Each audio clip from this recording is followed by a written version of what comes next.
ও দেখোকা কত বড় একজন নবী হযরত ইউনূস আলাইহিস সালাম।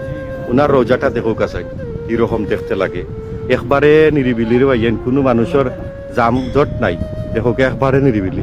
এখানে যারা আসে তারা শুধুমাত্র জিয়ারত করে, আর এখানে কোনো টাকা পয়সা দেওয়ার কোনো নিয়ম নাই, সিন্নি সালাতের নিয়ম নাই রে ভাইয়েন। তো সাথে তা করে ভাইয়েন, এখন আমি ভিতরে গিয়ে প্রবেশ করি, আর সবাই আমিন লিখবেন রে ভাইয়েন, শুকরিয়া আদায় করবেন আল্লাহ পাক রব্বুল আলামিনের কাছে। এত বড় একজন নবীর রোজা আজকে দেখরা, সুবহানাল্লাহ। আসসালামু আলাইকুম ইয়াহলাল কুবুর, বিসমিল্লাহির রহমানির রহিম। ও দেখতে পাররা হযরত ইউনূস আলাইহিস সালাম এখানে চিরনিদ্রায় শুয়ে আছেন।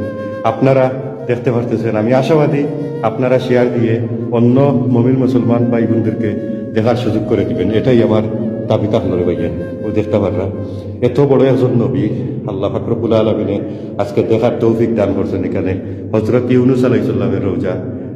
আর উনি কিন্তু আসলে আপনারা জানেন যে মাছের পেটে 40 দিন ছিলেন।